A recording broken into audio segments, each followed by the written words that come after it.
Hello everyone, welcome to Module 5 of your course GSP 1201-2201, the use of English. You are Group G1, Biochemistry, Nutrition and Dietetics, and I am Dr. Alia Mijama Abdullahi. This is the first semester of the 2020-2021 session in Bayero University, Kano. This module is about enhancing your speaking skills in the English language.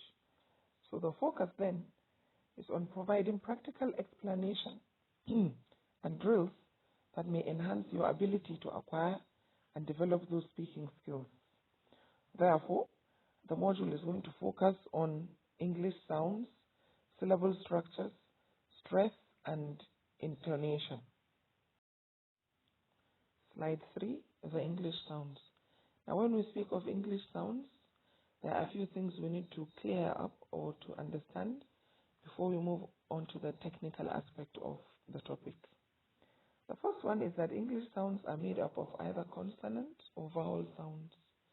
So there are two major ways of categorizing the sounds of English. That is into consonants and vowels. And the vowels can be understood as either monophthongs or diphthongs. So vowels themselves can be further divided into two. We're going to look at all these things in detail during the course of the topic. And number 3, the English spelling is not necessarily related to the way the words are pronounced. So the spelling and the pronunciation may not be the same. They may not correlate.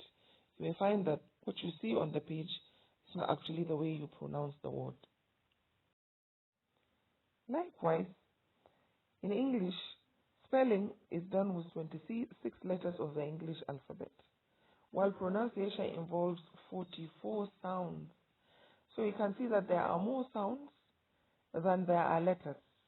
This is because some letters have more than one way of pronouncing them, and there are some sounds that are a combination of more than one letter. So these sounds are represented by symbols. And the following diagram exemplifies the division that I mentioned in the previous slide. I mentioned that the sounds are divided into consonants and vowels. And so you can see the from the schematic in front of you that there are 44 sounds in English, and these are divided into consonant sounds and vowel sounds. And that consonant sounds themselves, there are 24 consonant sounds in English, and these ones are further divided into two groups, voiced and voiceless. The voiced consonant sounds are 15 in number, while the voiceless consonant sounds are 9 in number. Turning to the vowel sounds, there are 20 vowel sounds in English, and these are further divided into 12 monophthongs and 8 diphthongs. The monophthongs themselves are divided into 5 long monophthongs and 7 short monophthongs. On this slide, you can see before you the sounds as they are realized in English language. So we mentioned that consonant sounds are divided into voiced and voiceless. The voiced sounds include b, d, g, v, z, z, j, j, w, n, m, r, ya, n, l. So these are the voiced sounds. Again, b, d, g, v, z, v, sh, j, w, n, m, r, y, n, l. After the voiced sounds, we have the voiceless. The voiceless sounds are as follows: p, t, k, f, sh, ch, and h. Again, p, t, k, f, sh, ch, h. So these are the voiceless sounds. The vowel sounds themselves, like we said, are divided into two, monophthongs and diphthongs. And diphthongs are further divided into two, monophthongs are further divided into two, long monophthongs and short monophthongs. The monophthongs are listed as you can see them, and the long monophthongs are E, U, A. Again, E, U, A. While the short monophthongs are I, U, E, A, Again, I, U, E, A.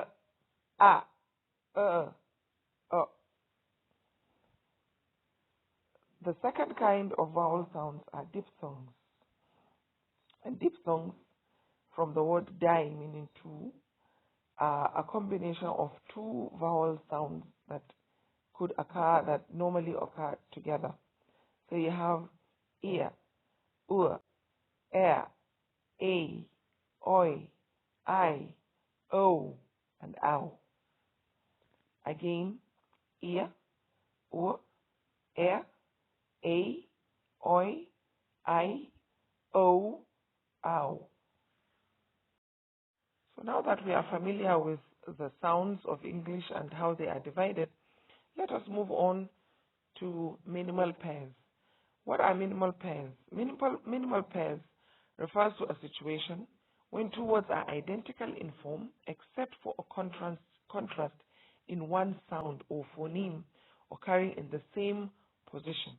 That is to say, when you look at the words, you will find that they are identical in every way except for just one sound that occurs in the same position. So the change will be in that particular position. When you look at the first pair, you have pat and you have bat. You can see that the only difference between these two words is in the first consonant sound. Whereas the first word has pat, p sound, the second word bat has b sound. So this is called a minimal pair. Same for fan and van, the same situation, but with this third pair, bet and bat, you can see that the contrast occurs in the second phoneme, that is the sound of the vowel between the two consonants. Then the fourth one, a similar situation, cat and cut. So you can see that the contrast occurs in just one position, that is in the vowel sound which is the second phoneme. So here you can see that the two words in each pair are identical except for that contrast that we have in just one phoneme which occurs in the same position. So that which occurs in the same position. So these are the examples that you can see before you. Slide number 7. On this slide, we are going to look at what is called vowel mutation. And this refers to a situation whereby a vowel sound is realized in one form of an English word but is different in another form of the word. For example, when the vowel sound as it is realized in a verb form will change from that to another sound when you turn the verb into a noun. For example, the I sound in derive, that's in the second syllable. The I sound in derive changes to another vowel sound when the form of the word reads derivation. So you can see the I that appears after the R in the word derive is pronounced I. But the same thing, that same I that occurs after the R actually becomes not an I sound but an E sound because of the addition, because the form of the word has changed. So this now requires the E sound. And here are some examples, more examples. Divide, sorry, that's a typo there, it is D-I-V-I-G-E. Divide, you can see that vide, the I there has the I sound. So you have divide, But when it turns into the noun form, it becomes division. So instead of division, you have division. Decide, instead of decision, you have decision. In criticize, instead of criticism, you have criticism. And in multiply, instead of multiplication, you have multiplication. So this is called vowel mutation. You can think of many other examples like this. So to go over it again, divide becomes division, decide becomes decision, criticize becomes criticism, multiply becomes multiplication.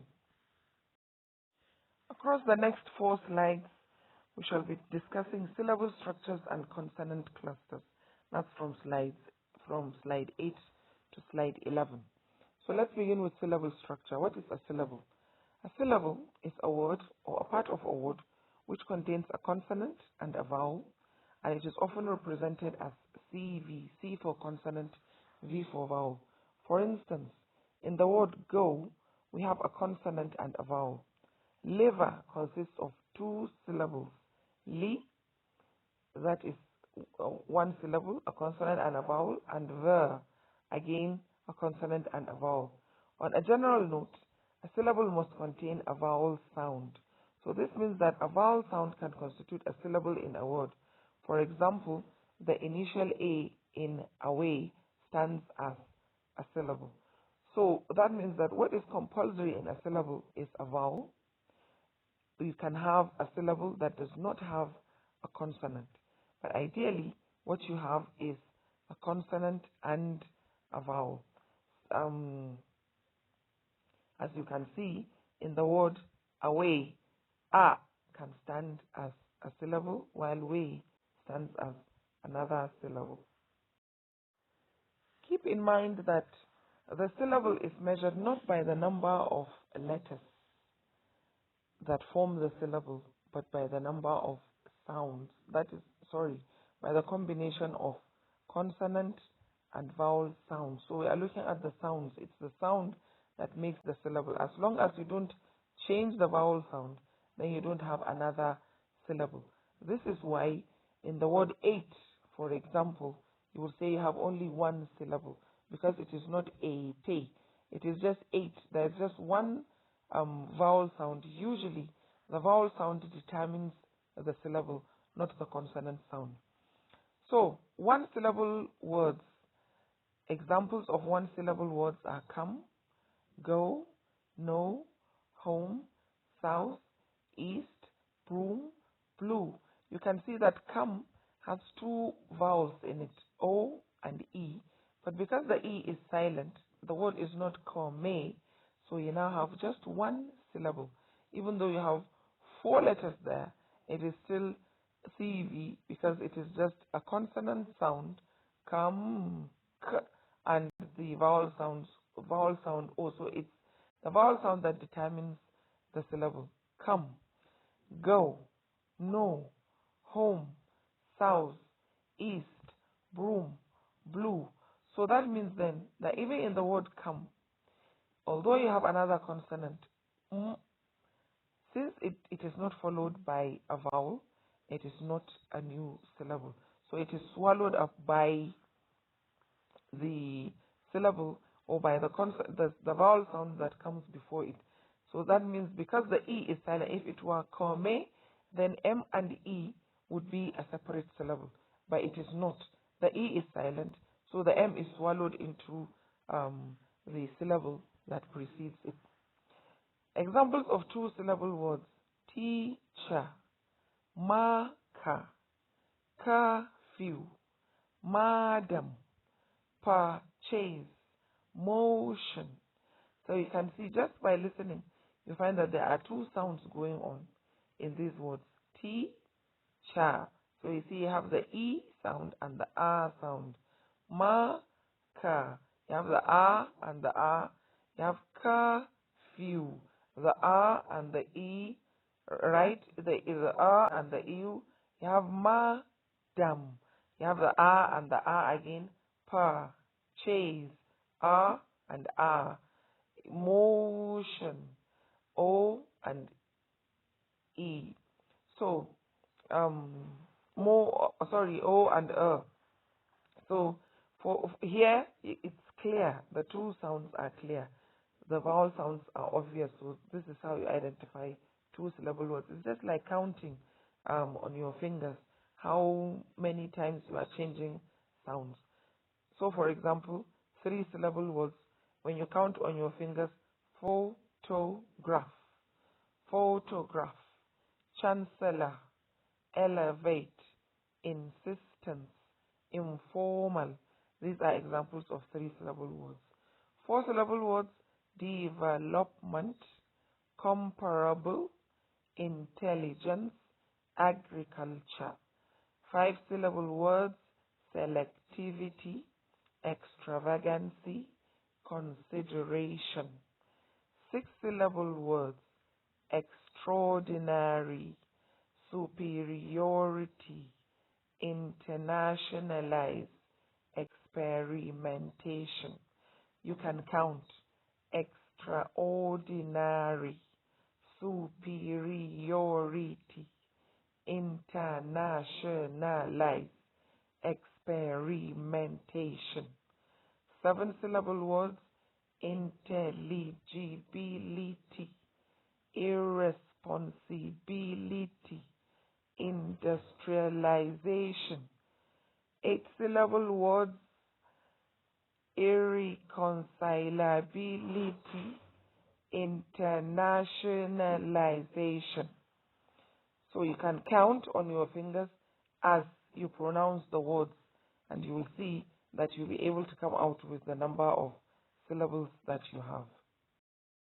Now that we are familiar with syllable structure, let's move on to consonant cluster. Now, a consonant cluster refers to a situation whereby a word or a syllable in a word contains two or more consonants without an intervening vowel. That is, you have two consonants with no vowel between them. In other words, a consonant cluster is a sequence of two or more consonants between which there is no vowel. For example, in the word free, you can see that the consonants F and R form a cluster because we have to pronounce them without a vowel between them. We have to say F rather than fir, for instance.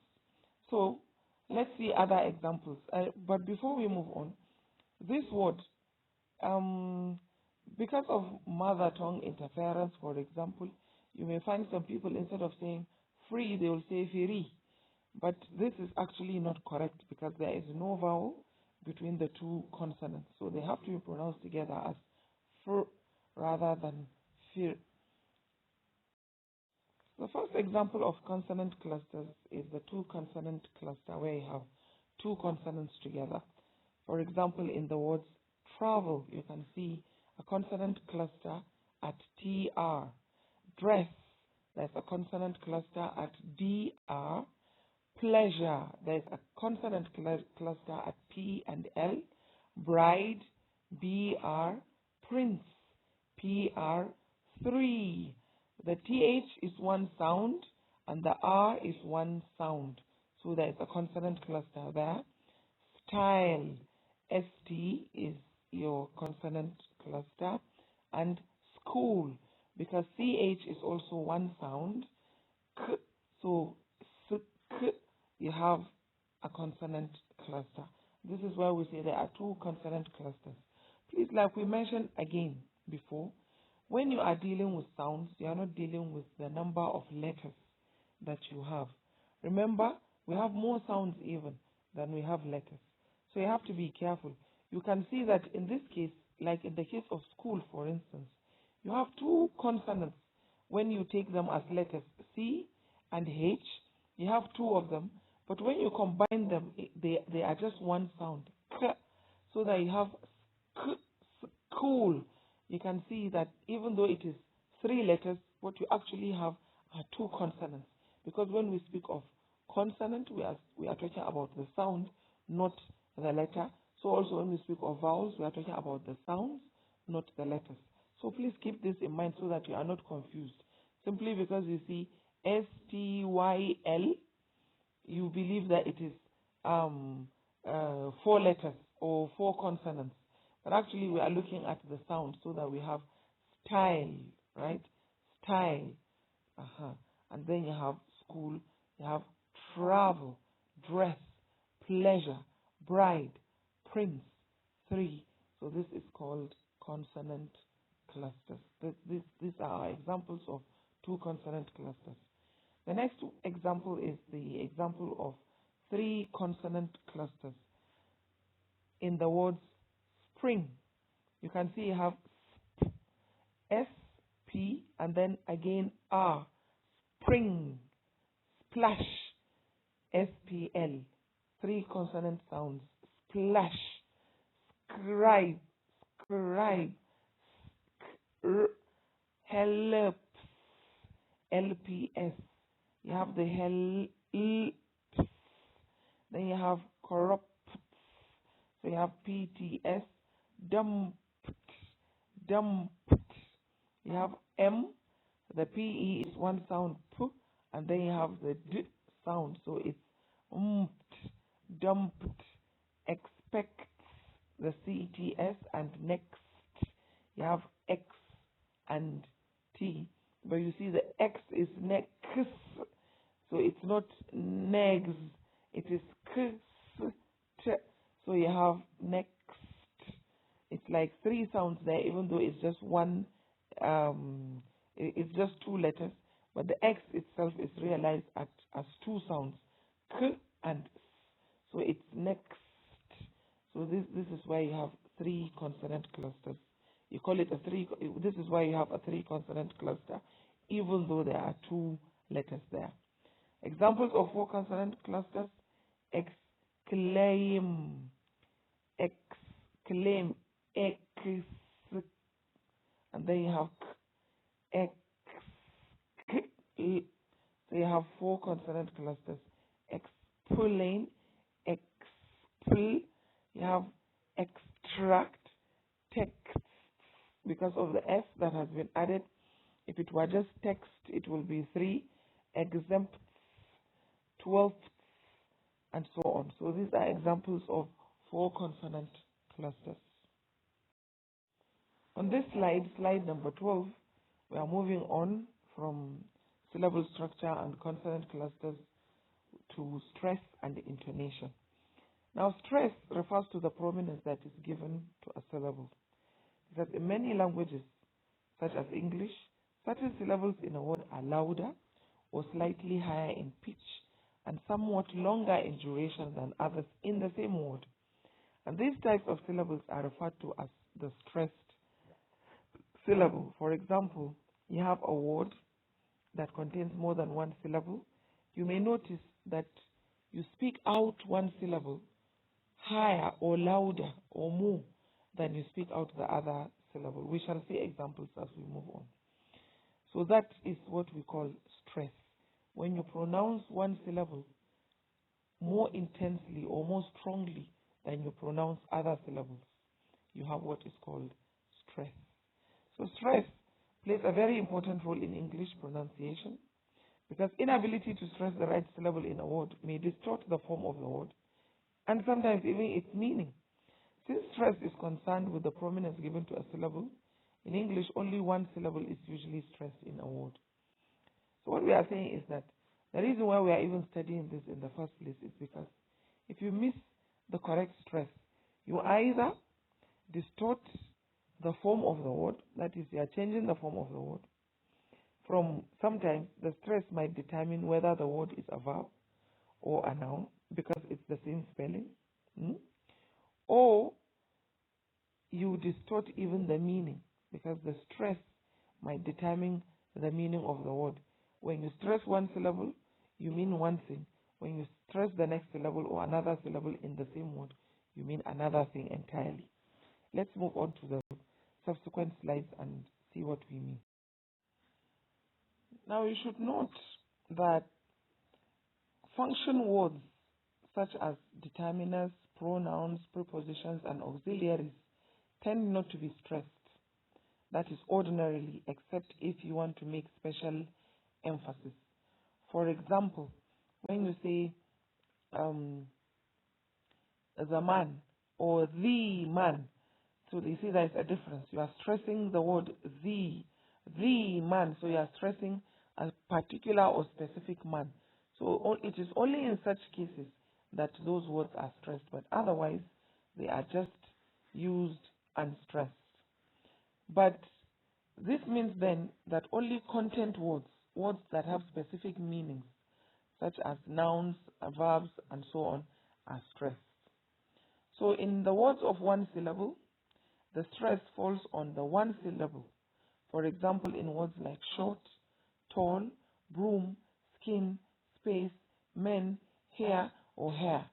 When you have one syllable words, the stress is on that word, it's on the entire word. Because the word is one syllable, the stress is on that syllable. But when you have more than one syllable, then you'll have a stress on one syllable and no stress on the other syllable or on the other syllables. So in words that have two syllables, there are two ways. Because some of these words take the stress on the first syllable, whereas others will take the stress in the second syllable. So it's not that there is a law or a rule that says all two-syllable words will have the stress on the first syllable, or all two-syllable words will have the stress on the second syllable. It depends on the word. Some two-syllable words have the stress on the first syllable, while other two-syllable words have the stress on the second syllable. So you can see from the table before you that a few examples of words that are stressed on the first syllable: farmer, teacher, madam, curfew. All of this, yeah, please, number 3, madam is pronounced madam, not madam.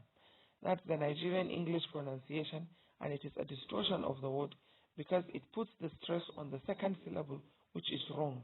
The stress in the word M-A-D-A-M is madam, so the stress is on the first syllable. On the right-hand side of the table, you can see two-syllable words that are stressed on the second syllable, such as inform, concern, consume, record. With this word, there is the verb form and there is the noun form. This word, record. So when you say record and you put the stress on the second syllable, you have the verb. But when you put the stress on the first syllable, it becomes record, and it is a noun. So keep that in mind. But for our interest here, it is the verb. And when you say record, the stress is on the second syllable. Now you listen to my voice. With these words that are stressed in the second syllable, you'll find that my voice rises or is stronger, has more pitch when I come to the second syllable. These words have two syllables: in and form.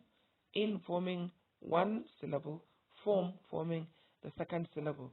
But when you listen to my pronunciation, you'll find that I say form stronger with more loudness than I say in. Listen: inform. With concern, concern, consume, record. And then when you go back to those that are stressed on the first syllable, you will find that my word is louder or stronger or has more emphasis when I pronounce the first syllable. Farmer, I don't say farmer, it is farmer. Teacher, I don't say teacher, it is T then cha. Madam, not madam. Curfew, not curfew. So please keep this in mind, that there are two ways for two-syllable words. Moreover, there are some English words that are stressed on the first syllable when used as nouns, and on the second syllable when used as verbs, as I have shown with the word record or record, and as you will see with a few more examples on the next slide. So here are the examples of words that the words in which the stress determines the form that the word takes, whether it's going to be a noun or a verb.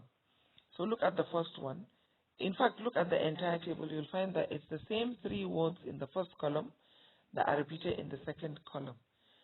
But the first column tells us that these words are nouns, while the second column tells us that these words are verbs. So what then determines the difference? It is stress. Which syllable is stressed determines whether the word is a noun or a verb.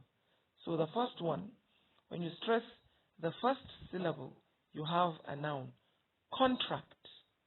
Contract. That's a noun. But when you move on to the next column and you stress the second syllable, what you have is a verb. Contract. Contract. The next one, insult, is a noun. Insult is a verb. Contrast is a noun. Contrast is a verb. So those are our few examples, and I already showed you one on the previous slide when I mentioned that record is a noun, record is a verb. Now, words of three syllables may be stressed on the first, the second, or the third syllable, depending on the particular word. So there are no hard and fast rules again. The stress, depending on the word, the stress will fall either on the first syllable, on the second syllable, or on the third syllable. For example, words that have the stress, three-syllable words that have the stress on the first syllable include telephone, not telephone. It's telephone. Bachelor, barrister, not barista. Right? So keep that in mind. Telephone, bachelor, barrister. Words that have the stress, three-syllable words that have the stress on the second syllable include imperial, enjoyment, superior. Words, three-syllable words that have the stress on the third syllable are guarantee, addressee, refugee, refugee. So you can see that usually words that end with a double E tend to have their stress on the last syllable. So on this slide we continue. The same rule applies for words of four syllables. The stress can fall on any of the syllables. For example, where the stress falls on the first syllable, comparable and humanism. When it falls on the second syllable, experience, intelligence. On the third syllable, compensation, agriculture. On the fourth syllable, Vietnamese, officialize. Words consisting of five syllables may also have the same thing. When it falls on the first syllable, capitalism, regionalism, nationalism. On the second syllable, exploratory, irreparable, comparatively. On the third syllable, selectivity, meritocracy, collectivity. On the fourth syllable, cooperation, consideration, reintegration, etc. Slide number 17, intonation pattern. So on this slide, we are going to look at intonation, which is different from stress. While stress operates at word level, intonation operates at sentence level. This is because just like you have stress in words where you emphasize one part of the word over another, or you emphasize one syllable over another, it's the same thing happens in sentences, where some words are stressed more than others, or some words are pronounced with a higher pitch than others. And sometimes this depends on the kind of sentence.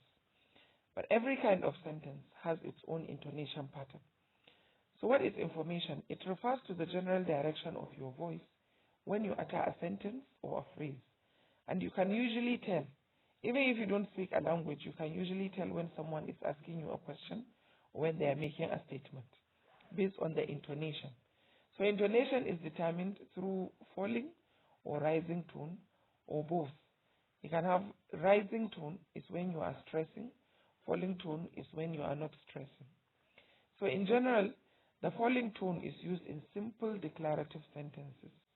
That is, you notice that the tone, the sound of the voice is falling as you move along the sentence.